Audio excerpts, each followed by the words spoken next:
iron going, in your chest or whatever. But It's warm. yeah, It's a good drink. now I could fuck with this. Yeah. That's why I don't really like Hennessy. And like. Well, sometimes people think that Hennessy is the only cognac. It's like I think Shannon Sharp's drink is a cognac. That was some good shit. I didn't know he had one. Yeah. That's what he drink. When you see the alcohol bottle on his table in the studio, that's his. Yeah, don't shout him out. Yeah, I didn't say the name. I know. I asked, and I didn't say the name. We can't. Yeah. He got enough money. Yeah, definitely. Yo, you tuning into the Notion podcast. I'm your host, Dizzy D Spill, here with my co-host in the building, Jelani Evans. Farmer Poe. How y'all doing, man? I'm straight. I'm gravy. It seemed like it was only a couple of days ago when you asked that question, even though it's been a week. It feels like just like asked that question. The week did go by it went by pretty quick, but slow at the same time. It was a heavy week. It took forever for me to get to Wednesday. I don't know about fast. I just know there was a lot going on, work wise, business wise. Golly, it was a lot. Yeah. Last week and a half has been a lot. I mean, that's a good thing, right? Being productive and whatnot, but still, like, I need a break. Can you believe it be really people out there that watch him? People will say they have a long week. People can say they have a long week and they didn't do anything. I think there's more people. That's why the week is long. Because they didn't do nothing. Idle time. When you have idle time and you're really not doing anything and you really don't have like a schedule or a routine, the time is going by fast. When you're at work and you just got things to do most of the time, the time is going by fast. We hate to be at work with nothing to do. Yeah. It's going slow. So I imagine that's just because they're not as busy and don't have as many things to do. Yeah. Yeah. I had so much to do. I'm not even done, bro. Like, that's what's so crazy. Like, I'm sitting here like, dang, I still got to take care of this. I got to do that. I'm like, a new week finna start with new objectives. Yeah. Like, yes. Yeah, it's like catching up on homework. And it's a new month. Yeah. Shut up. Right. So it make you feel like, I was supposed to have finished this last month. Dang. Yo, man. So, it looks like they caught the shooters that took out legendary Jam Master Jay. Good for them. Before we get into that, I gotta say it looks like it because they still denying that. They still denying that they did it. Before we dive into it, is it crazy that a lot of these murders that happen in hip hop, especially in our culture, like these myths that were created around these situations, almost so that I feel like these are situations that would never be resolved. So to have like the Pac situation, Biggie sort of, also situation. There's other ones as well. It's kind of like, it's dope. Yeah, but it's so long and so obvious of who the perpetrators were that you kind of feel like there is some corruption behind it. To me, it kind of shows how lame the Stop Snitching campaign is. Oh yeah, for sure. Because you'll have a lot of these scenarios you kind of know, or the people that are involved, they obviously know more details and faces than we'll ever know, right? Yeah. Well, apparently, reading the article, or one of the articles regarding the situation, it was like there were witnesses, but they were scared to come out and testify or whatever due to their own safety. Right. You know what I'm saying? Like, it wasn't even stop snitching. It was like, you talk, you might stop living. Yeah. You know what I'm saying? Yeah. And then, so then, like, when you look at it like that, and then you have to think at it like this, it's like, it was kind of like the situation itself was closed off, right? Right. So there was only so many people involved one way or another. So then it's like, if he's gone and it was me, X, Y, and Z who actually committed it, but there was also 2-3 other people there, then it's like, one of these 3 people talk. It's like, well, we could either try to find out who did it or we could just silence everybody. Yeah. So, it takes on a whole different thing when you think about, like, people's safety and whatnot, but then it also makes you wonder what made them decide to come out now. I haven't really listened to any interviews or anything, or read the case extensively, or read any articles. I know that they caught, it was supposed to be allegedly the godson, and is it a cousin or someone else? Yeah. Well, they didn't even speak of how they were related. Crazy enough, in the article I read, they just addressed them by name. Yeah, okay, yeah. I've read something where it said that it was his godson and the dad, right? I'm not sure. Like the father of the godson, right? I don't know. Could be. No, what I read, it was like the father of the godson and him were good friends, and it was the godson who committed to somebody else. Okay. That's crazy. So how were they caught? What evidence or who? Well, then somebody came forward, like Jelani was saying. Somebody came forward and finally said something, and that's why he was posing the question of like, what made them want to do it now? And that's the thing. It is with me, like somebody that was there who could give some details. Obviously, they were scared to say something when it happened for their safety. Maybe you got your life right. Like a lot of these situations, people live. G-Dep, right? I mean, didn't G-Dep do something like that? Took somebody out, and then he came forward. They're about to, supposedly G-Dep is about to get out. What? We could talk about that. But for a lot of people who live in these environments or neighborhoods, you don't got the means to move and leave. Especially depending on how old this individual was who witnessed it, you got to get your life right. So maybe now it's that I got my life right. I may not live in the same city or neighborhood. Right. I can kind of move around if I need to. Right. I'm a little older and more mature. I may have my values, morals, and principles. I may stand on that more now that I'm an older person. Right. And with all those things involved, like that might be a reason why. So basically, he's saying they stopped doing drugs and turned to Jesus. I mean, all right. So he look, put the butt naked down and said, "I'm good. I'm living a better life." This is what's so crazy though, right? Because when you read about the whole overall situation, and it's like, yo, they said Mizell was moving weight. Oh, Jam Master Jay? Yeah. But people knew that though.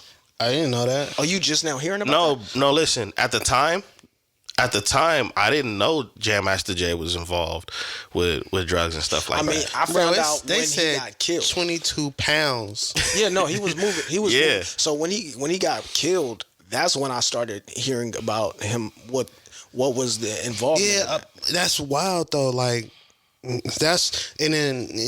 that's when things also take a different tone, because it was like you was caught up in some illegal activities, right? Doing some things. You was playing a game where most people get greedy, yeah, and you know what I'm saying, and grimy. So it's just like, damn, yeah. It's cold just to think about the fact that was what he was into after having received these accolades and what we believe this type of financial gain through hip hop.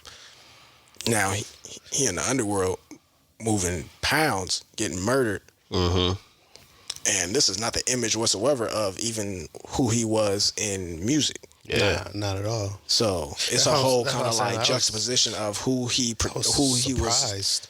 Yeah, I was stuck on stupid. Like, yeah, dog. I mean, but think about that. You go from, because they didn't even like talk about that in their music like that. You know what I'm saying? Like, you know, and I just think that it's crazy that you learn like who these folks really were, which isn't too much of a shock when you think about sometimes where people come from. Yeah, for sure. They do come from New York at a different time where that was like hitting like heavy. The drug game hit the 80s heavy, and they were a big deal in the 80s. So when you put it together, it's not surprising. But I'm gonna be honest, I would have thought like DMC or somebody would do something like that before Jam Master Jay, because he always just seemed quiet. Like, he was always quiet, kind of like Jazzy Jeff, just you know what I mean? That was part of how he moved. But I think about, like, you know what I'm saying? Now you understand. Like, right. He's quiet for a reason. Right. And so then to see that, it's like, need man. To rap. I rap bricks. Now, when you said something about G-Dep, so apparently G-Dep, like we all know that G-Dep, he turned himself in for apparently what he felt like he killed somebody when he committed a crime when he was younger. So he's becoming more religious. He was no longer on drugs, or may have been on drugs at the time, and that is what they saying have led to him like having these thoughts that he just couldn't live with. Right. So apparently, there is no. He didn't kill anyone. He thought he did. There was no, I guess, case open about someone who could have been murdered that fit the bill. So I forget the term that they used, but apparently he's supposed to be getting out soon, based on certain legal parameters. That's crazy. Yeah. So I ain't never heard of a story like that. That's wild. But I mean, I guess I don't know. That's crazy. But I know that G'd up the new shine. No, man, I don't know, man. That might be tied to that Diddy case. Like, man, we need you as a witness. We can cut your time short. Yo, this shit is getting crazy. And I mean, is that a segue?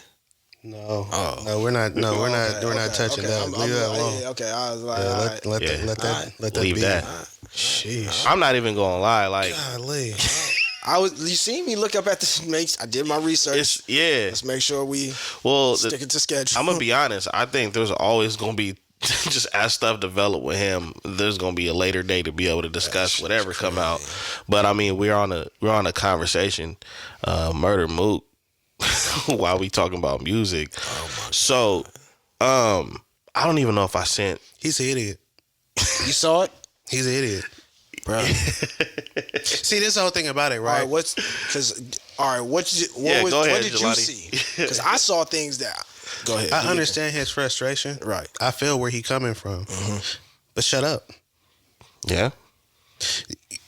When has any situation talking smack or talking with your checks out to the cops ever benefited?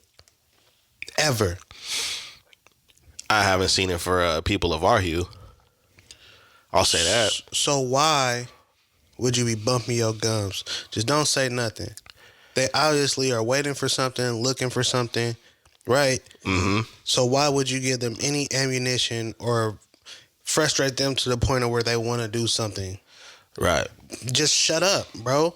The best thing, the best thing you could ever do when you're dealing with the cops, they ask you no questions, don't give them no ammunition. Yeah, you're not supposed to help them with even their if job. they ask you questions, you know what I'm saying? It's a cat and mouse game. If you can answer it without answering it, that's what you do. What, huh? What? Where was you at? I was where I was. And where was that? Where I was at. you know what I'm saying? Like, I got a lot of, bro, I got So I agree with that, and I got a lot of questions, man. When I watched it, I couldn't even pay attention to that. You're like, damn, his house dirty. My nigga. What you going through? You ain't cleaning up? Nah, this is different. Like, the cabinets was brown. Like, shout out to the struggle, right? This is not me feeling like I'm above or like. That was a Section 8 house. That kitchen, I seen them captains before. That tile. Yeah. Did you see where the TV was at? There was a TV in there? Dog. Did you see where the lamp was? Did you see how much room he had? That was one of them bedrooms where you got to go like this, get to the closet, and you got to go this to get around. And ain't no shame in it because I done been there. I ain't too far removed from it. And it ain't about shaming it. It's about who. But my man, this is Murder Mook. This is Murder Mook. I mean, where is the checks going? Somebody's murdering the checks. Is he still getting checks? He's still getting. He still got the shine, the designer. He was just on Mav Hoffa's podcast not too long ago. Like, he's moving around. I don't know where the checks going. And he said that's his house. You know, the facade versus reality. That was you know what I'm saying? That was what you see him out in public and you see him different places. Of course, you're not gonna look like how you live it, right? But when you see how somebody live it, like think about it, like you see a shorty, she be bad. Yeah, that's what I thought. Like that's an IG model house, and her bed's on the floor, right? On the floor. She got a garbage bag hanging from the door, right? The Walmart bag. Bathroom ain't got no shower curtain. No curtain, bruh. And the whole thing, look. That was crazy. The mattress is in the living room. Her bedroom ain't got nothing but dirty clothes in there. Stove in the master bedroom. Like, yo, no. And the crazy thing is, I'm speaking from experience. Foul. Me too. I've seen that. I've lived there. So how do you even rap battle after that? How do you can't talk about the bread. You can't talk about how you figuring out how he's worried about rap battling. Look like he's battling life. Like, a whole different fight. All right, so this is what. All right, so look. Apparently, he gets into it with his baby mom. Daughter. Oh, it's his daughter. He's reprimanding his daughter. Physical, I guess, discipline. Mm-hmm. And the wife, girlfriend, whomever, calls the police. Did you hear when he said, "Can you go talk to the other person in that room?" The person in the other room? Mm-hmm. That's what had me confused, because you don't want them there, but now they got permission to go. Can you go? Who is the other person in the other room? Mm-hmm. Like, why are you talking like that? Why are you talking at all? Why are you on live? That for proof of what? If anything is mishandled in the way they're dealing with him. I'm afraid to. Who do you deal with? See, when I go, I'm not going on live if I know I'm getting into a physical confrontation. So if I'm going like that with the police, I feel like something is gonna happen physically. My phone in my hand. To be honest, those cops didn't seem hella aggressive, and I feel like that's why he was doing the most, because he was also under the influence. He said he was drunk. He gets drunk. He does get drunk, and I've seen he. All right. Oh yeah, y'all wilding today. That's crazy. Let's start there. He's drunk. That's what he's over drunk. We're not. You can see he's over drunk. It's still early day. He over drunk. So that was part of it too, because I've seen him be inebriated, but he one of those individuals that seem like he may not be able to handle his liquor. Right.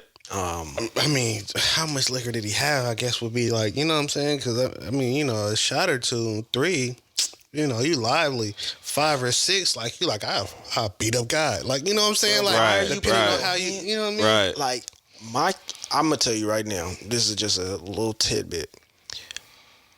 When I'm in the house, I'm like on routine. Mm-hmm. Dealing with the kids is being a parent is anxiety, stress, frustration, right, ups and downs. Right.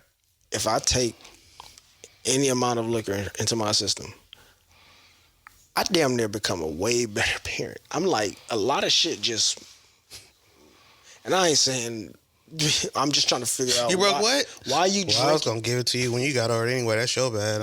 Why are you drunk and putting your hands on your daughter so much so that your wife has to call the police?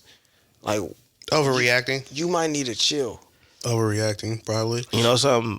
I just don't know the specifics of the situation in full to know what happened, what transpired, what brought everything about. All I know is that he was drunk on IG Live talking to the cops like he had the upper hand. The cop said, "Mr. Mook." He said, "Why would you call me that? You told me to call you that. You started with I'm Murder. Do you know who I am? I'm Murder Mook." I just seen that's last crazy battle, work. Nigga. You talking to the cop saying, "Yo, I'm Murder." Why you Mook. call me that? Because nigga, we all know. That's like saying, "Yo, I'm the Natomas car stealer." You know who you talking to? You talking to the Natomas car stealer. Damn, talking to an inmate sounds like behind your back. To the police. He said, "Mr. Mook." Yo, those were some nice cops.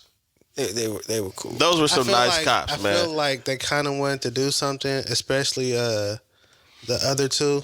Mm-hmm. I'm not sure the ethnicities, but they were all of different races. But the one who wasn't black, the one who left the room, and the other two were standing there. I feel like they wanted to do something, but because he was on live, it's like we can't control the live. We can control the body cams. We can't control the live. I get him though on one point. You're not gonna come in my house and tell me to put a shirt on. I mean, if they finna put you in cuffs, you might want to put a shirt on. That's why they wanted him to put the shirt on. But he couldn't comprehend. He thinking that nigga put a shirt on. He like, nigga, you can't tell me to put a shirt on in my. Fuck you. Like, but really, it's like, put the shirt on so we can take your ass downstairs. But they not trying to tell him that part. But I felt him at first. It's like, put a shirt on. Put a shirt on. Oh, now y'all got me so misconstrued. Matter of fact, all y'all take your shoes off, man. You take your shoes off, dog. What's wrong with y'all, man? Yeah, y'all hella disrespectful walking in our house. Disrespect the yeah, man. Take it, yeah. Unlace them too. Hands behind your back. Imagine making the police take their shoes off and they come to your house. Not on the hardwood. Take your shoes off. Take your shoes off. Unlace them first too. Don't go like that. Yeah, but nah, really. That ain't linoleum, G. That's unfortunate. Unfortunate in so many ways. I probably should have looked up what he was charged with. I watched it live. You don't got unemployment through URL or nothing. Yo, nah, man. Damn. That was crazy. Yeah, it just is a reminder. Like, you really gotta watch what you doing, man. Because I mean, in this instance, he put the camera on himself for his safety, which at least he was kind of, that was kind of a smart move when you dealing with them. You know what I mean? But he living like how niggas are living when they was 19, 20. Yeah. Like, but I just think that there's two things. The way he handled it was smart and stupid. But when he come back to the battle rap circuit, he gonna have to flip. Man. Nah, that's what he was doing. See, that's the other. I get it. That's the do-rag Mook. He had to go back to the essence. He forgot where he came from. Obviously not, so he was going there. But that's him trying to get it back. He messed around and got cuffs. He going somewhere else now. Sometimes you gotta go. Sometimes to remember where you was at, you gotta go to jail. Oh, okay. So he had to go back for some motivation. Not for me. I didn't say we was there. I've never been there. I've never been there. But I'm just saying, for those who have, sometimes they gotta go back. That's wild. Yeah, man. Speaking of footage, you show me a picture. I'm like, yeah, I remember that. I don't need no more. I don't need no more proof or experiences to remember. Yeah, he on one. But speaking of footage, Cam Newton got into what it looks like a scuffle with several individuals at a 7-on-7 It event. wasn't several individuals. It was two specific individuals, and then maybe one or two other people tried to break it up. Well, it looked like one or two tried to break it up, and it looked like one or two tried to sneak Cam. That's how it looks. Mm-hmm. And the thing, I mean, bro, in all honesty, the first two to run up on Cam was getting manhandled. Like, they looked like they needed help. And it was just Cam by himself? Yeah. Yeah. And I had to watch the whole footage. Yeah, hat didn't come off either. That's been one of the... Well, because the hat, the dreads was through the hat. Through the top of the hat. And the hat like is a palm custom tree. Like French fries? Like a palm tree. Yeah, the hat is customized to circumference. What was dude's name on Hunger Aquatine Force? Fry? Oh, that was my... Yeah, he had the fry. I gotta go home and watch it. So, the thing about it, though, is it was Cam's fault. What happened? He was antagonizing individuals. Mm-hmm. All right, so apparently they were at an Elite 7-on-7 football game, invite only. Cam had some type of program or whatever where he had, I don't know if it was training or if he had teams or whatever, but he had coaches. And two of the individuals that he got into it with used to work for him. They left from working for him and kind of started their own thing. Now they have a team. They were coaching at this Elite 7-on-7 game.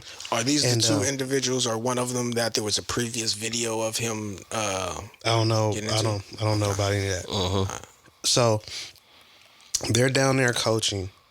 Cam is up overhead, and he's yelling down, just basically talking a lot of smack and saying stuff like, I raised y'all and things like that. And it's just like, bro, how long do you think you're going to just shout and talk down?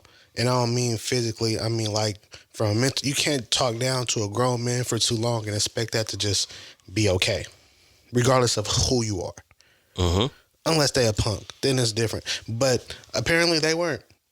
So in the middle of the game that they were coaching, they decided to leave to confront Cam about, what he was talking. One dude approached him, started talking. The other dude approached him, started swinging. So then everybody's swinging. Next thing you know, somebody else jump in and swing. Who the hell was that? Then somebody else hey, break it up. You know what I'm saying? So it's but it was hectic. It was unnecessary. And I feel like Cam initiated it by bumping his gums. So what I got from, I did read that.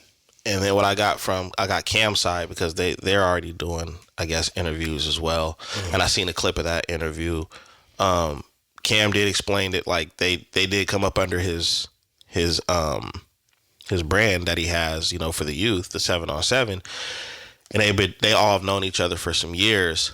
And Cam has a reputation for talking. He said he's competitive, because I looked at his podcast when he broke everything down. He says, I am competitive and I do talk a lot of smack, but he did take full accountability over, his part in all of it. He said, I said some things that they really probably didn't like. They said some things to me that I probably didn't like. And he took accountability because he knows that the youth is looking at him, and he wants what he did to be considered a lesson of how your whole career can get changed. Like I'm honestly, I got a lot of respect for him because of that. Because that's dope. He didn't point the finger. He didn't point the finger not one time at them. He apologized to them. He apologized to everybody that was there, and he took full accountability. When I looked at the other guy's video, it sounds like a press run. Mm-hmm. It sounds like a press run, because I think when you're a man and you make a mistake in front of kids like that, these are the same kids. The reason why they're there, so they don't get into situations where they're fighting, stealing, and shooting and all that other stuff, right? The man way to go about it is this should have never happened, because at the end of the day, it was over words. Gotta keep your composure. It was over words. And that's why I respect Cam's take on it more than them. If Cam had been like, well, yeah, he didn't go watch that 50-minute video. Not one time did he point the finger at anybody else but himself. 50 minutes. Yeah. Well, it's a whole podcast episode. It wasn't just talking about that. Yeah. It was talking about other, it was shit. That ain't got nothing on that. But that's what made me completely side with him. Like, that's a person that I wouldn't mind forgiving when they make a mistake, because he took full accountability. Mm-hmm. You understand what I'm saying? And that's something that's difficult for majority of people to do. These guys are jumping on podcasts already. Like, well, yeah, he was talking and this, that, and the other, and all of you guys are adults. So you let words move you? Yeah. Aren't you a grown man? Because shouldn't you be able to hold your composure? Because when they said they went to go confront Cam, right? Okay. One thing I was taught as a teenager from my boy Dart, and I still do it to this day because it works. When you have an altercation with somebody and you want to talk it out, you want to say your piece or whatever, always take them away from the audience. Yes, because there's going to be other receptives that they're going to react and respond in a certain way just because there are eyes on them. They may have or say things that they may not feel, express emotions that they may not have really expressed had it just been a one-on-one conversation. And you're trying to uphold an image on how people see you, especially if people look at you as some tough guy. And they might think like you trying to press them in front of people. Exactly. Obviously, you're trying to press them, but if you a man, you can press a man. I hear all of that. I hear all of that, and I agree with it. But these dudes left the game that they were coaching to do this. Oh yeah, they were already out of pocket. They were actually coaching in the game that was being played. And they left from the sidelines. You see what I'm saying? Yeah. So from there on out, you've already made a bad decision. Everything else that follows is only going to go downhill. Mm-hmm. Yeah, I'm not closing the gap. Like, why am I... Like, if it bothers me that much, then I'll make it a point to address it after the game. Because at the end of the day, you're coaching, right? So that means that these kids are your responsibility, right? Absolutely. So that means that you need to be present and focus on what's going on, right? Mm-hmm. And they weren't. They weren't. They let an outside factor get in their head, throw them off their game, shift their focus, and then you go over there and get into a confrontation and sully your image. That's literally, what a coach tells their players to not do in a game when they're being heckled or when trash talk is happening. They literally broke the number one lesson you teach at your players when they're playing against another team, right? You're fired. I'm sure there will be no more TSP. Fired, right? Shut down. Were there any consequences for them? I don't know. I didn't see anything yet. I mean, the consequence of, I would say, public humiliation, because everybody looked stupid. 2 weeks from now. Yeah, because like Cam had on a hat with sweats. Like, I'm gonna be honest, that's been everybody want to know where he get his hats from, and he did talk about it. Yeah, get them customized. Yeah, he talked about that in one of those little. Well, I'm gonna see if they do hats, beanies, and everything. Sweats is nasty work, though. That's crazy. That's nasty work. Wow. Yeah. Did he have on church shoes? I don't know what. Okay. I know they was white and he had on all black. I remember that. Yeah, Cam do be having the Batman supervillain fits on. Yes. He be having the Creole supervillain. Batman doesn't reveal himself. I'm gonna bring Gotham to its knees. that meme was the most classic. Wow. But I mean, a lot of conversations came out of that. You know, the number one conversation, why us? You know, our counterparts ain't doing stuff like that on the sideline. Stop doing that. We do because they do it. They do it, and I'll give you an example of that. Like, it happens all the time in baseball. It happens in hockey. Like, baseball is like one of the most family-oriented things a person could probably go to involving sports, right? And the umpire and coach will start throwing down. First base and whoever's running, or the runner, can start throwing down. And then what happens? The bench is clear. It actually happens in hockey. Mm-hmm. It happens in soccer. Mm-hmm. It happens in a lot of the sports that are not sports that we participate in very much. So where we're not the majority, we participate. Yeah. Where we're not the majority. Yeah. That's true. Much. But yeah, we gotta stop doing that because our counterparts do the same things. It's just because we don't understand the way in which they do it to each other. You wanna know what's crazy is? It ain't. I don't even think it's that. There's one difference. World Star. We quick to grab our phones and do this. Yeah, they do it too. Not at the same rate that we do, though. They do. I feel white like kids say "World Star" more than black kids now. Because they learned it from. I know, but I still hear white some videos like that, and I hear the white guys say "World Star," and I be feeling like some people saying "World Star" and don't even know what it means. They just know it's trending. Well, I agree. I do think they need that needs to stop being a comparison because it does happen. And I also think that if we're gonna shame something like that, it shouldn't be because of what everybody else is doing or not doing. Right. We should be doing it because we have more. Or some people that's really really deep into the culture on a regular, they like, you're a king, you're a queen. That's why you shouldn't do that. You're better off saying that than saying, well, you see everybody else doing that. Because y'all worried about how they viewing you rather than worried about the. Well, we can't contradict. We can't contradict ourselves though. We can't sit up here and say, "Well, we worried about how they're viewing us," and then complain about their view in the first place. Like what? You know what I'm saying? So we should be myself a certain way and keeping my composure. Right. Really and it should be that because of your own integrity and morals and things of that nature. Not because, them over there. I mean, I understand in certain circumstances because you're trying to conduct business or you're trying to make your name, your brand a household name. But again, that should be the reason. Are not you trying to assimilate into their culture, which we have. Right. But there's a difference in the mindset, right? That you're doing it for yourself and your community rather than because of how someone else is going to be perceiving you. Nah, that's real. I straight up. But yeah, they got to stop that, especially when we getting on these platforms that we don't own, talking about we need to act right, because that's why people start saying you cooning. You know what I'm saying? You on a white network talking about what black people should and should not be doing. Maybe if you had a black network that was ran, then you could be like that, because all you doing, it's always gonna look like cooning. You know what I'm saying? Even if you're telling the truth.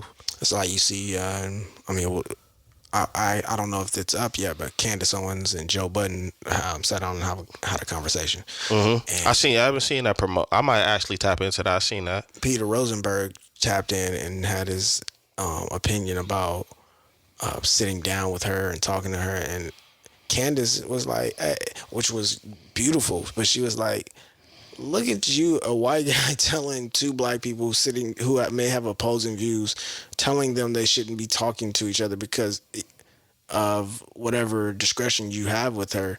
Like, stay out of it. She basically like, we two black people sitting down having a conversation. Like, who are you to tell us why I shouldn't be talking to him? She eloquently put mind your business. She put it real eloquently. That's how she did that. Yeah. Yo, because I didn't shut the no.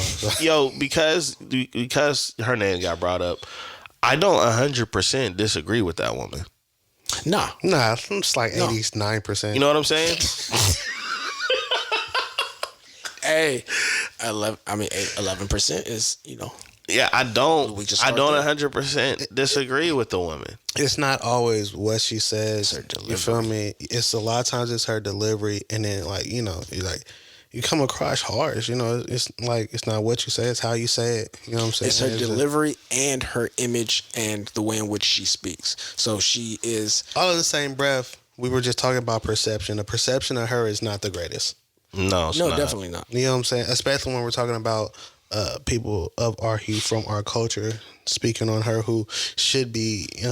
It doesn't feel like she's with us. Yeah, but see, with Candice, which is like, it's weird, is that she's a brown skinned black woman. But in the way in which she speaks, her voice, she speaks like someone who may not have been raised in our community, right? Right. Don't know her backstory whatsoever. I'm pretty sure she wasn't. She may have been. No, there's an article. There's people that's called her out. There was an article where she had like, I don't know if it was Al Sharpton in the NAACP, but something racial had happened to her when she was like a teenager, and like a whole bunch of black people that's in these different organizations got involved to help her. So she knows how to find the neighborhood. You know, that don't mean she was raised there. Yeah. That don't mean she was raised. But that don't make you. But that. No, I'm just saying that's before she had a name. So. And I say our community because I didn't mean that. That doesn't mean that you are more or less black. Just because you aren't raised in some inner city or hood or whatever. But it does. It's her. There's opinions. A certain lack of understanding when you're not raised there. Yes. Yeah, but you understand for what I'm saying and how we view her, it's like it's kind of different. I don't think we've had this. We haven't had a Candice Owens before. There might have been an Omarosa. Yeah. Well, but there's more of a disconnect. But see, this is my belief. I feel like there's more of a disconnect on her end when it comes to looking at urban black culture and things of that nature, right? And the reason why I say it's always going to be more of an image when it seems like somebody that didn't come from that to understand, because they talk in a tone of like you're talking down. Condescending, right? And the problem with that is the people that are from like the hood and struggle, when they do see somebody like a Candice Owens before they're offended, they're going to assume that she made it in some shape or form. She's probably educated. She's probably doing well for herself. Look how she looks. She's decent looking. But and it'll come off like that until they start talking, and now they're offended, and now they may be a little envious or whatever the case is. Versus if you flip it the other way around, you're looking at that community and from her eyes like disgust, failure, lack of, ambition or whatever the case is. And that's why I think when it's people, I guess black conservatives that operate the way that they do, I'm not saying you got to add honey to everything. But the last thing that they want to hear is you telling them everything they doing wrong. But I don't see you doing anything in any community to make it better, or what workshops are you putting together so people can do whatever they need to do to be in a position like you, because they didn't come from where you come from. You see what I'm saying? So that's why that's why a lot of black conservatives don't understand. I believe in my heart they don't understand the difference in why the culture don't really fuck with them like Pointing that. out problems, not helping with solutions. Yeah. And then you either don't understand or you don't care to understand, which in either case is kind of messed up if you want to address a situation. And I just feel like if you don't want to help the culture, don't talk about it. Shut up. Don't talk about it. No. Shut up. Right. Straight up. You should. Especially black conservatives. I think black conservatives should shut up if they're not doing, in some black community. I don't even care if it's a black conservative community. If you're not doing something in a black community, in a black culture, just shut up, man. Just be quiet. That's all you got to do. Don't say nothing. Just talk about what you're around and what you're exposed to and what you like. Nah, don't say anything. Well, we're not going to tune into that, so that's why I said. It don't matter. Don't say nothing. So they can't even buy a mic from the Guitar Center is what you said. Man, no. Nah, go ahead, Poe, because, man, you holding back, dog. Nah, man. I'm just chilling, man. I'm chilling. How y'all feel about New York suing social media? It's hilarious. Good for them, man. They're suing all the major platforms because the mental health concerns And they're suing. New York. I heard that they were going to try to implement a limit on the time that you could spend on the social media platform. They still suing. Okay, I didn't know about the And the lawsuit against TikTok, Instagram, Facebook, Snapchat, and YouTube. The city of New York said the platforms are responsible for an uptick in mental health issues among young people, including depression and suicide ideation. So we're not gonna sue the government. We're just gonna go after the social media companies. Right? I mean, do you sue the kid or do you sue the parent? No, I'm just saying. So all that right there, what you just said, that they're responsible for what? The mental health issues. Mental health issues for the youth and the youth. It's specific. It said depression and suicide ideation. Okay, right. So the government ain't the suicide rates. Ideation refers to the process of developing and conveying prescriptive ideas to others. Oh, okay. So they wasn't doing that with like TV and no. TV didn't have no impact on the youth. They wouldn't. Well, see, the thing about it is like nobody's saying that it doesn't, but 8 out of 10 teenagers, their attention is focused where? On one of these platforms. So listen to the platforms: TikTok, Instagram, Facebook, Snapchat, and YouTube. Right. So when you think about like watching or seeing, because it's like a highlight reel almost anywhere you look. It's not based in 100% reality. But if you're looking at this and then you're comparing yourself to that and feeling like you're not living up to par, or you're not experiencing life like this, right? And then out of nowhere you see somebody talking about depression, and then you start seeing, and then the more you start looking for depression, you start seeing more posts about it, more things about it, and then you get into this rabbit hole, and the next thing you know, you depressed, and now you don't want to be here, and now that's where the suicide kicks in and whatnot. So because my marketing and my product is so good, y'all gonna sue me. That's what we're saying. So we not gonna take responsibility for all the things that the lack of programs in these inner cities and these schools, right? So the city of New York or the state of New York is suing social media platforms rather than figuring out a way to implement these programs and these STEM programs for these students. They took art out of the schools. They took the music out of the schools. The kids don't have after school programs. So listen though. But we talking about these social media platforms where they have all the time to spend on them, and then we talking about suing them. New York is suing, alleging their platform designs exploit young users' mental health and cost the city $100 million in related health programs and services each year. So it's not like they won't end on the money. They want more money to help with what it is that they're trying to do. So it sounds like they have some things in place as far as like health programs and services, but due to the uprising in numbers, they're not financially prepared to handle those numbers. So they're suing the platforms to bring in more money. Y'all took the programs out of the fucking schools before they even had social media. What do you expect these kids to be doing when they don't have things to do?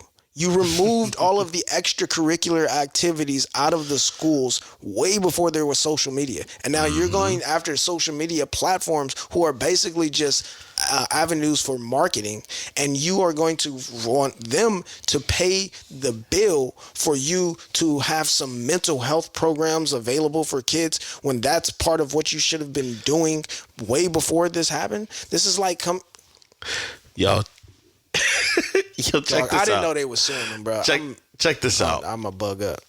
So what I think is hilarious is that you brought up government, right? In China, they don't have the same TikTok we have. You can't get on there for but a certain period of time. There's certain things banned, just like some of our food that we eat over here is banned in other countries. Some, at least 50%. Yeah, also being a little nice. But same thing with the social media platforms, right? There's some of that stuff is banned in other countries. So when you said government, right? I'm gonna be honest, I think the easier fight is with the social media platforms than the government. That's why they're going after them. But to add to that, so we just gonna totally disregard COVID. We're going to totally act like that didn't happen 4 years ago, to where kids were basically at home going to school and parents are working from home for at least 2 years, which I think almost every kid is extremely behind because of the pandemic. Right? All right. I almost said something. All right. Listen. All right. That to me is crazy. Yeah, y'all just trying. Y'all just trying to get some money. A whole city. Because I agree with you. Like some of the things that, if you really examined and you looked at New York and you look at what things they have taken away and what they've put money into, and now you're gonna go ahead and say, "Nah, we need money from y'all." The largest. So hold on. Is it New York? Let's be specific. Is it we talking about New York State or New York City? City. Okay, so the largest city in the world, the financial symbol of America, the place where money is made, where they're. Y'all mean to tell me that's what we doing? It don't make no sense to me either. You know why hip hop started though, right? This is like the 70s. Like hip hop started because y'all removed the arts and music programs out of these schools in these inner cities. Mm-hmm. And what they did, they created an instrument out of the record player, right? Mm-hmm. And they created their own music. Right. So we talking about y'all just now coming up with an idea? These are the brains. I'm just asking questions, man. Y'all got to make it make sense to me. Nah, for real. Because this has been a problem since before we were even born. And see, I wasn't trying to make sense of why they were suing. I was just trying to give insight onto why they said they were suing and how they were approaching the situation. I heard about the time limit thing that they were going to try to implement in an amount of time that you can spend on social media, which I don't know how they were going to do that. Hearing that they're suing is crazy. Nobody has said anything about what? The parents. I didn't want to say that because I didn't want to be offensive. Well, of course, because I was going to start talking crazy. Is like parents will always, in my opinion, I mean, you're right. Nothing was said about parents, but they always are going to have some accountability in what's going on with their kids. Yeah, but most of the time the school is blamed. Yeah, and not the parent. And I don't think we need to sugarcoat it with it. Like, yeah, there's a lot of people who may not have time, opportunities, so whatever. Here's a question I have, and I'm gonna pose to you two as being parents. How involved are you in your kids' lives? Very involved. And my kids are still babies, but yeah. And you being in their lives limits their social media activity if they even have any, right? Well, yeah. You operating with them a certain kids way. that are not yet involved in that. But so then it's more posed to you because you have a teenager. Right. All right. You know what I'm saying? Damn, you got a teenager. Yeah, it's heavy. So, but like you have him doing different things, right? Shit, that shit don't even work, dog. Like this shit hard. But I ain't saying it's, I'm not saying it's easy. But I'm asking, but yeah. He's not on his phone just all day on social media. No, it can be, but I mean, they have the access to the phone. They have access, but think about it. If he's at school, right, he has and to then he get out of school, and you have him in some type of sporting program, or you're teaching him how to garden, or you're teaching him how to make products for himself, or you're teaching him how to cook so that he can survive. If you are actually teaching things and implementing things for him, then his time on social media is going to be limited. And then it's like, yeah, well, we usually finish up like around 7 and he has time to himself. Okay, but then the bedtime is at 8:30, 9 o'clock. Then his time on social media is still limited. And then on top of that, conversation back. Yep.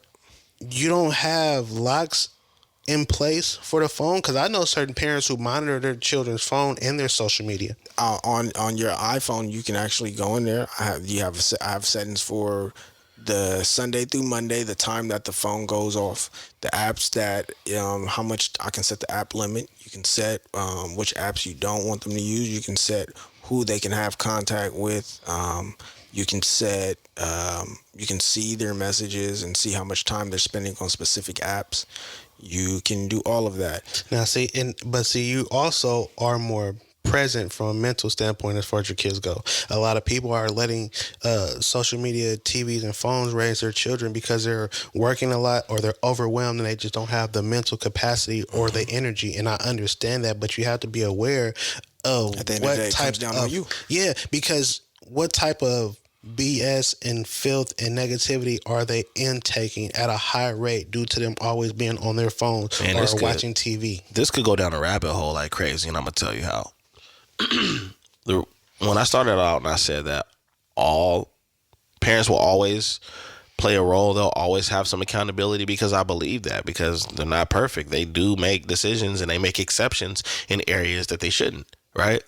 But when we say things like putting a phone in front of a kid, because I don't really do that with mine. I mean, they're, 1 and 2, but I don't really do that with them. The most social media they will ever get is one show on YouTube, right?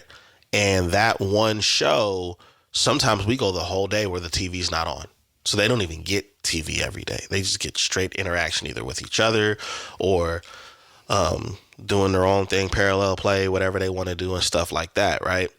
And we do that because we don't want them dependent on just the TV, even though it's only learning shows. They're not watching cartoons and stuff like that. Not to say that they won't get an opportunity to, but not right now. You're going to learn ABCs and different sounds and stuff like that. But when we talk about like some of the parents that are, just kind of like, here's the tablet to calm them down or whatever the case it is, y'all got to, well, not y'all, but the people listening and the people that may feel away have to understand too how much of an arm and a leg it is to put kids in daycare and stuff like that. And so when you factor in the fact that it's hard to get them in a daycare environment because it's an arm and a leg to do, you damn near have to be rich to do that. Let's right? Start there. A 2-parent household also. Yeah, even for 2-parent households, it's too expensive, right? And then they ain't getting paid that much at work to even be able to fathom the thought of paying for daycare, because everything is going up. Inflation is inflating. That's crazy, right? Then it's like, well, the parents gotta, no, I get it. Parents do. You have a job 24/7. It is always your fault. Yes. That doesn't go away. Yes. No matter what your circumstances are. You're just going to have to make it work. But at the same time, it's a lot of things going against the parents out here, on top of the fact that they don't really get a say-so on what their kids are learning. No say-so in that. Teachers are pissed off because they underpaid and they be fighting kids. Then on top of that, daycare is too expensive and you're not getting paid that much at work and you can't really miss that much work either. It's a lot. And it's a lot on. It's mental fatigue. So yes. A lot of times you may come and I've done it. I ain't gonna even say guilty of it. Yeah, I have done it. Mm-hmm. Is a lot of mental fatigue sometimes for the younger ones because the amount of energy that goes in, that is involved in the parenting. Yeah. So for like a young child, it's not just the things that you have to do for them. It's the amount of energy and it's like, when you got to go to a job and you got to be perky all day and you say, hey, code switch. You have to do it that way. Code switching. That's a lot of energy that goes into that. And it's fatiguing. That's why I ain't got a job. Ain't no code. So, you have to interact with that younger child a different way than you interact with someone who is your peer or even an older child, because right. It's just the way in which you communicate and speak to them. And so I can understand a lot of times where it's just like, man, I have to rest myself and just not even think of anything. And here you go. I'm so thankful there's this thing that you can utilize and know how to use that allows me to just, not. Now I can understand when that's all you're doing and you're just, feeding them. And parenting does fall under the category of family because the children today, they didn't get the luxury that we got of being raised by a village. You know what I'm saying? Our generation comes from a time where, grandma done taught us something and grandma had to watch us, or grandpa, and aunts and uncles were very active in kids' lives, or big cousins. And a lot of kids don't have that.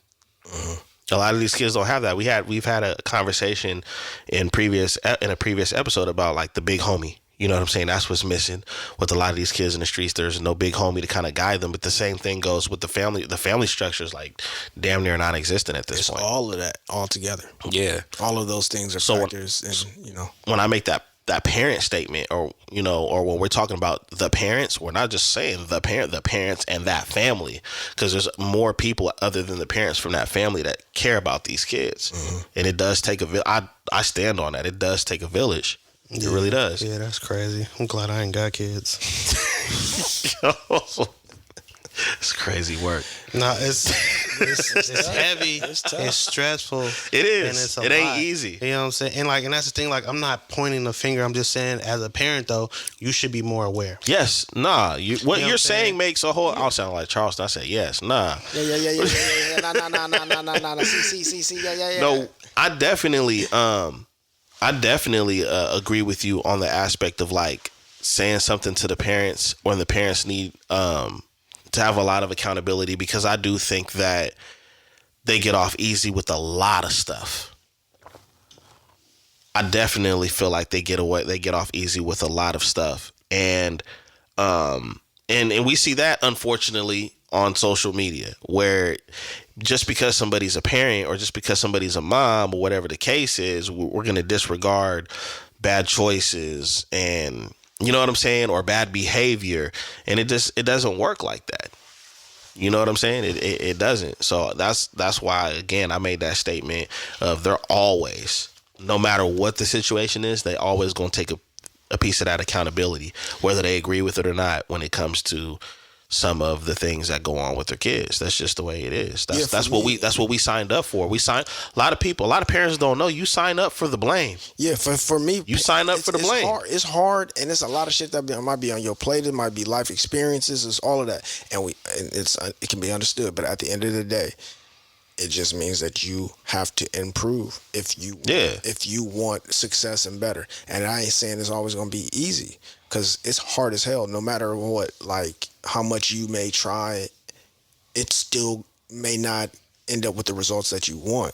But at the end of the day, you still got to take accountability for it, because you are the parent and that is your child. That's why I said earlier why I liked how Cam Newton responded to the situation and how he apologized and he didn't blame anybody but himself. Because here's the crazy aspect of it, right? When you have your kid, right, and you're looking at all the different adversities that you have as a parent, and the adversities of just being an individual, as far as in, all right, man, I don't know why my kid is doing this. They just don't listen. And you know how we grew up, right? But if you talk to parents that have a kid, that had a kid that's not here no more, I bet you they'll say how much they wish they had made all the decisions differently. I could have did this. I should have did that. And it's the same concept like when we have somebody that's not here no more. And so sometimes I wonder, like, how many people sit back and say, like, with that mindset of, you know, I got to do, regardless of what adversities just happened, I know this teacher is doing this, or I know the school system is like that. This is what I got to do in the meantime to make sure that they're straight. Well, that happens when a lot of times when parents may have multiple children. And so you have the parent who may have had a child at a younger age and less maturity. And then they get older and then they have another child. Right. And maybe the middle child or even the second child is the child, the middle or third child is the one that doesn't have the experiences that the older child had, right? And how they perceive their parents and the experience that the parent had with them. Or you get the parent who becomes a grandparent and is now doing things and views the world and parenting a totally different way. Right. Wants to provide experiences, or even, a lot of times people may think is that them trying to be a better parent or grandparent, but sometimes it's them wanting to be better for themselves. Yeah. It's like, damn, I know I didn't do this. I want to do this. That conscious kind of creeps in. Yeah. It's because now I have the opportunity or the mental capacity to be able to do this. It's like resetting the game almost. For sure. Yeah, for sure. That's wild, because that's what I experienced. Like, I was the firstborn. So I experienced a whole lot and went through a whole lot that my siblings, my younger siblings, ain't never seen, had to deal with or experience. They got a cakewalk. It can create resentment. I was built for it tough, and they got a cakewalk, bro. It's like, I see the whole thing about it though. It's like, I don't look at my siblings and be upset with them. I look at my parents and be like, y'all hella soft. Y'all, yeah, the oldest. That is the oldest. If that, I remember I did. Nah, y'all chumps. Y'all let them run over you like that. That's crazy. Wow. And you will not understand that Wow, until the day you have no. You know what I'm saying? I get it. I know. Once the crazy part is, once you become a parent, you're gonna be like, and you may not. You're going to. You may be like, oh shit. Mm-hmm. I get what the. Like when I became a parent, I was like, oh shit. My parents were some fucking kids. I'll never have that epiphany. I'm not having any kids. Nah. So no.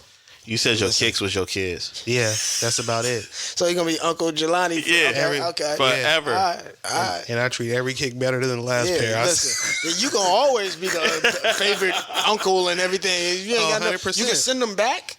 Ah man.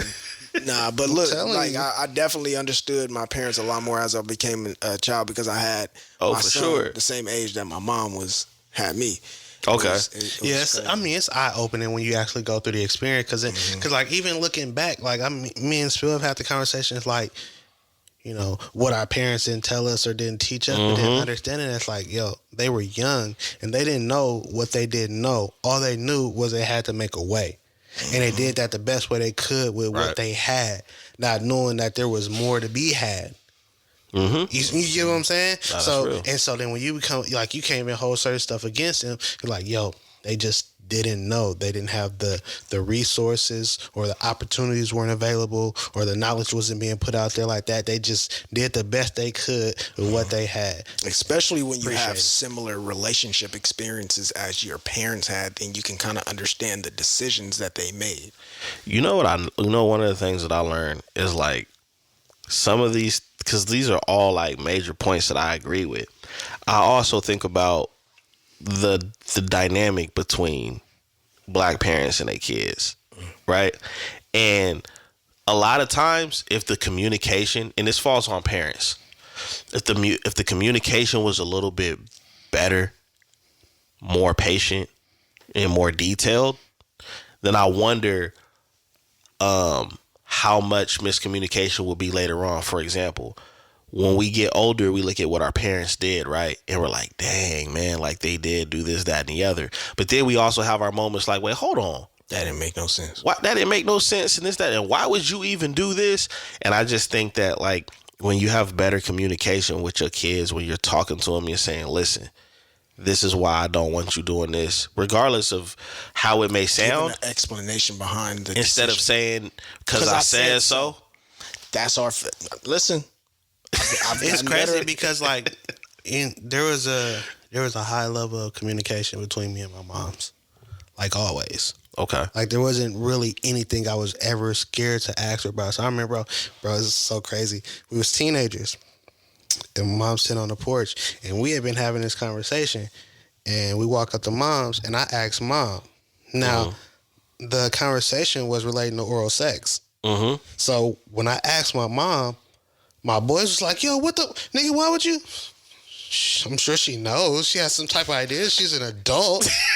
Who else would I ask? You know what I'm saying? Right. But it was like the communication between us was so right that I could ask her like anything. I feel like I could tell her about anything. Like, and then that's the thing. There was a lot of explaining, and not because she had to, but she felt like she needed to. You see what I'm saying? And so it was just because I don't want you to walk into any situation blind. I want you to have knowledge. I want you to be aware. I want you to have a certain understanding, even if you haven't experienced, at least when you go into experience in theory. Right. Because there's been conversation, there's been talk. So it's kind of wild because like now, like shit, we talk about anything still, and you know there's jokes and there's a adult conversation and understanding it. You know what I'm saying? Right. It's like, and it's fluid. Nothing is forced. You know what I'm saying? So I mean, like, yeah, I started kind of doing that better with my son and like explaining things to him, but like I responded in the text. It was like 1 because of this, 2 because of this, and 3 because I said no. I did him because I said no at the end. Yeah. But I wanted him to understand the other, because I was, because you know we don't like to be questioned. Black folks don't like, you questioning me is because the tone and the word, and so you turned into King Jaffe Joe in a heartbeat. Hakeem. I would tell my son, be like, when you want to know something, say, Dad, can I ask why? Because when you say how come or why, it feels like you're being questioned. And talking back to HR. Oh, what, your nuts didn't drop? I'm gonna show you why. But so it's like because the reason I said that is because of this. You know, it's difficult sometimes when you kind of like. I don't feel like explaining to you. Yeah, it's lazy. You know, we being lazy when we say that. Because I said so. Like, why do I gotta explain to this little motherfucker? Yeah, you don't pay, and that's when we want to go to the disadvantages. You don't pay no rent up in here. You ain't bought no groceries. You don't cook no food. And they staring back at you like I'm 4. I just wanted to know why I couldn't go outside. Yo, wow. Guess I'll go to my room then. Sheesh. Yeah, straight up, man. I know, dude. Like growing up, I hated that. You know, not non-explanation to the. Even right now, as an adult, I'm going to try my best. Like I'm gonna explain this, and sometimes I might explain it. And they still don't like it, but they'll know. And I even got to give credit to my older brother. Like I caught him slipping with the "cause I said so," but I've also like seen him with my nieces and nephews be so raw and honest, and where a lot of parents probably would be like, well, I don't know. And it's like, no, that's the world they going into. That's how I speak to mom. And that's the world that they're going into. And it's to the point now where my nieces and nephews have made choices, you know, like any kid with a parent that the parent obviously, you know, they're not going to approve of, but they can come to him and they can talk to him about stuff. I think that's important. You know, and in our generation, not speaking for you, but a lot of us had a boundary where it's like, man, I'm not even going to bring that up to my mom, or I'm not even going to say nothing to my dad about that, because that's going to be the atomic bomb right there. And I do admire those relationships now in our culture where the kids can talk to their parents more. We could talk, but I done did some things that. What? You know what I'm saying? Like, my mom would never know. Well, you got to talk it in riddles. And then, all right, and then so check this out. Same. Because there was a time in my life where I was outside. Like, I was outside. You know what I'm saying? And there are some things that I know she just would not want to hear. Mm-hmm. You understand what I'm saying? Yeah. Like, now, you're a little familiar with my past, and I've talked to her about a lot of that stuff. She's aware of a lot of those things. Mm-hmm. But there's some extracurricular activities, you know. Yeah. I mean, I think all of us talking right now can say like, less. Yeah, like our moms did not know that we were Batman. Like, now my mom knew the guy Batman was chasing. My mom has a clear understanding that I am able to. You won't hear nothing. I don't. She won't. You won't find out nothing. Not from me. No. He has a decade minimum. And that's the actual. I'm not even. I'm trying to be funny, but it's actually honest. Like, he has a decade minimum. He won't tell you something until like the 10-year mark. You won't see it out in public. So I'm probably gonna hear something later on this month. You won't even know. You'll be like, hold on. Hey, that's what you was going through at that time, and I know you. Yeah. So I know how you would react to this type of stuff. I'm just not saying anything. There's no minimum. There's no 10-year. There's no decade. I'm just not. No, I said that's a decade minimum. If he decides to tell you, that's if he decides to tell you to the grave. Yeah, it's some things that. That's one of the reasons that I appreciate about both of y'all. I'm gonna be like, if you only knew. Say nothing. Yeah, but that's all you get. If you only knew, it's like. My favorite thing is I if you only knew, but I don't know. Yeah, I know. I didn't even know about that. You ain't gonna know. Ain't nobody gonna know. That happened. Nah, that's real. But yeah, man, it's stuff you just gonna. I ain't saying nothing, but I mean, I do think that is important in relationships with your kids, man, because you just don't want nothing. It used to be you don't want nobody else raising your kids, but now it's like you don't want nothing else raising your kids. Movements, culture, social media, trends. Those are the things that interfere with parenting now. And the reason why I say interfering is because even parents that are trying to monitor that are having a hard time. You know what it is? I just had a thought. I feel like you can't really control any of those outside forces, right? Mm-hmm. But you should be making it a point to instill knowledge give your kids a certain level of game. That's your best weapon. And understanding, so that when they do encounter these different things, situations, scenarios, outside factors, they know how to maneuver and weather the storm. Nah, that's real. You see what I'm saying? Yep. And that, like you said, that is your best weapon, because there are so many things that are out of your control once they leave out of your view. And like, well, they're always with me. Yeah, but they're at school for how long? You know what I'm saying? They're outside with their friends for how long? They're in their room with their phones for how long? You see what I'm saying? So the best thing you can do is make sure that your children understand how to maneuver, you know what I'm saying, and make the best choices for who they are, for what they know, given whatever the situation or the influence may be. I 100% agree with that. Because it was like, bro, I was square until I left high school. A lot of us was, man. But what I mean by that is, like, because of the understanding that I had, there was a lot of things I chose not to do. Me too. You see what I'm saying? Was it available? Were the opportunities? Yeah. Oh, absolutely. Yeah, 100%. Absolutely. Yeah. But because of the knowledge in the game that I had got, I was just like, nah, I'm cool. Yeah, that's not for me. I'm going to fall back from that. Like, nah, I'm cool. We finna go, man, be safe. Like, you know what I'm saying? And then, like, once I became an adult, then it also... Life, bro. And it wasn't even about... But see, that's different, though, because in high school, it's a popularity contest. Right. And life is survival. Yes. So then it became a point of having to survive and make a way and make these choices. And then even in the midst of making these choices, having an understanding of the consequences and the repercussions because of the knowledge in the game that I was given back then. You know, like, one of, like, my favorite analogies about that concept. Have you guys ever watched Maze Runner? Oh yeah, for sure. Like Maze Runner. You talking about with Arnold Schwarzenegger? Did you see the remakes that they did? No, that's Running Man.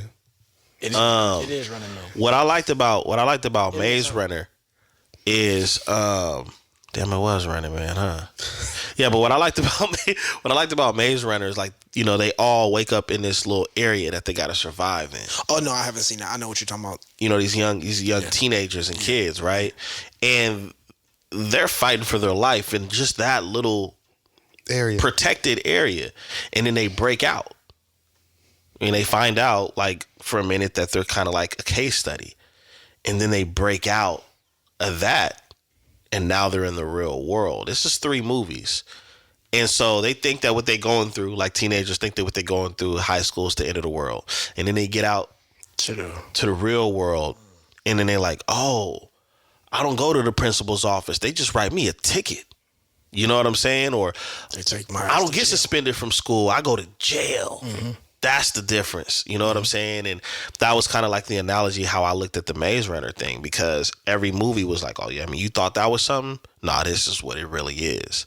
You know what I'm saying? And a lot of young people don't understand that. And that's why a lot of parents get that flack, because we remember when we were green. Yep. You know what I'm saying? And then we got out there to the real world, and it's like, whoa. And sometimes I think using yourself is sometimes the best lesson when explaining to a young person, especially your kids, on why. And even me, like, I was very involved with my brother's kids as an uncle, and that's what I tried to do. Even like in my 20s, I was like, look, man, if you don't want to do this, if you don't want to do this type of work, you're going to have to you have an ultimatum. And like I said, that whole village concept, it's more people, you know, other than just your parents, that could be playing a hand and really influencing you. And I think that's something parents need to understand. Just like social media and trends influence your kids, you want as many people in your life and in your family to influence your kids. That means, like, you know, when we pull up, we do the podcast, my kids, they see that as babies. You know what I'm saying? And I think that that's important. We need more people on your end to, you know, because that's what you're battling with. You're battling with influence and how quick they have access to it. So you got to have your family to put that real life influence, which is an advantage of what you have, right? Because this is real time versus looking at a screen. So it's a little different. Yeah, it does, for sure. But anyways, you know what I'm saying? Gonna get up out of here. Get up out of here. Empty. yeah. Refill. Yeah. Nah, that shit was smooth. That's that. Yeah, man. What's that called again? That's called Dizzy D Spill Special. Oh, yeah. That's going to come out maybe in a couple years. You know what I'm saying? Okay. But anyways, you've been tuning into the Notion Podcast. I'm your host, Dizzy D Spill with my co-host in the building as always. Farmer Poe. Y'all know what to do. Leave comments, subscribe, turn the notifications on at the bell. However you tuning in, follow so you can get the updates on the episodes every week. Until next time, peace.